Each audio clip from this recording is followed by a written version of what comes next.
quite pleased they were fighting each other, because it showed me that they cared, and it showed me that there's a bit of that, and that's what's in Everton. We're trying to demand higher standards from everybody. To win here is incredible. To win here like that is quite amazing. Yeah, it was. It's been difficult to win here over the years, wherever I've been, but over the recent seasons I've felt as if we'd come close when I was here at West Ham, and a couple of things didn't go and we didn't quite get results. But if you said to me tonight, when I had got here and we got down to 10 men, I was going to get a result with 10 men here, 0-0 at the time, I'd have said that would have been really tough. So it was a brilliant performance by the players. Resilience, toughness, commitment, all the words you want to hear as a manager, and a great goal as well. I've seen you close to TV, but as a manager, stood on the touchline watching one of your own players get sent off for hitting a teammate. What does that feel like? Well, I didn't think when I saw it, I didn't think there was anything in it. I didn't think I was a bit annoyed that they were challenging each other at the time. But I was also quite pleased. Quite pleased they were fighting each other, because it showed me that they cared, and it showed me that there's a bit of that, and that's what's in Everton. We're trying to demand higher standards from everybody. So I can't quite work it out if it was Keano's bad ball or if it was Gana's bad ball to Keano, or whatever they were annoyed with each other with. But if we hadn't got that fight and that resilience like what they showed, we'd have never get through the rest of the game.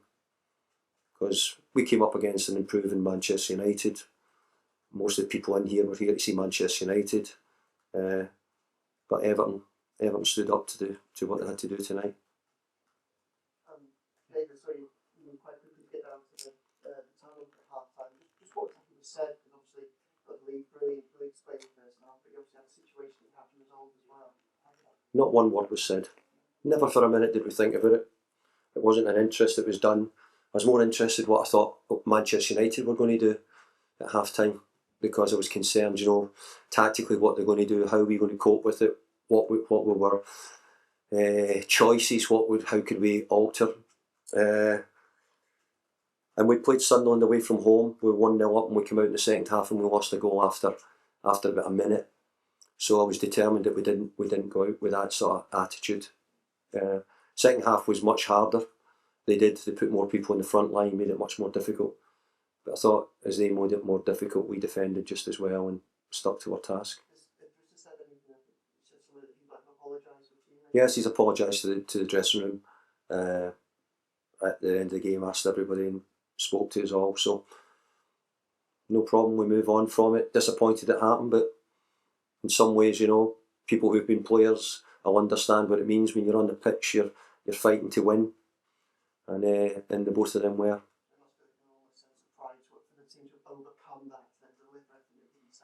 Absolutely, and I think if anything, the players stood up and showed exactly what they're capable. A lot of what we saw tonight is a bit like Everton, but I have to say it would be wrong not to put Everton in the way we played at the start of the game and how we started and how we played, because we were probably the better side for the majority of the first half, even with 10 men at times. David, I think there's the stuff that Barry won the most headers of any striker in the Premier League game this season. What would you make of this performance? I feel like he's growing into phenomenon. Yeah, I do. He's beginning. I thought he led the line well in some ways today. His numbers running are always big, and we need it even more so today to help us. So yeah, I'm pleased. I still want goals from him. Obviously, that's the thing what you get judged on as a centre forward.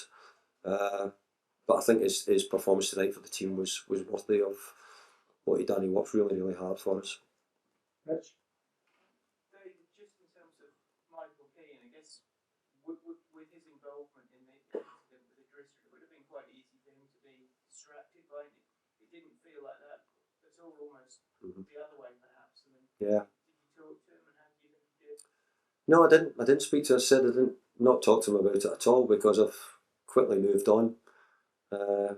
As far as I'm concerned, the couple of players.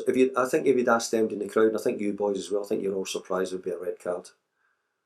I think if the referee had maybe taken 10 seconds and gone and split them, maybe said to them, "Hey, by the way, you're lucky," I'm giving you both a yellow. I think you might. I don't think MD in the stadium would have expected. I don't think MD in the stadium would have expected a red. But letter of the law might suggest that's the case, and we have to accept that. But let's be fair, we're all football fans and we watch football. I don't think there'd have been many expecting a red card in that incident.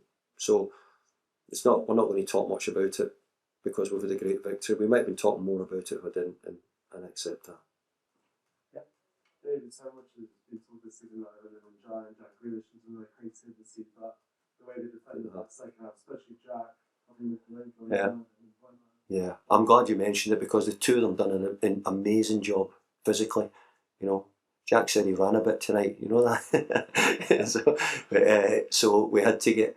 Jack was really good. The work we needed to get back, and there was a couple of times in the second half saying, "My goodness, are you going to make it all the way?" Ellie as well.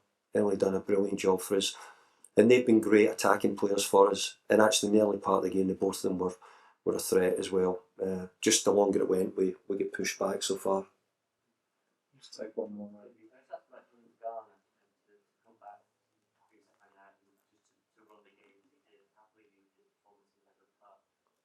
James Gardner's playing really well, and I know Thomas Tuchel was here tonight. And I don't know, but I'm sure he's got lots of things. I mean, he'd have certainly made everybody realise that England's number one was playing for Everton. That's for sure because of how well he played, his saves he made. But also the likes of Kiernan Dewsbury-Hall and Jimmy Gardner are English.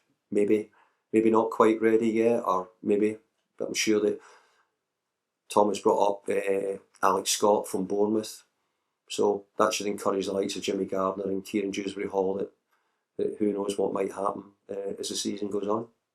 But Jimmy played really well.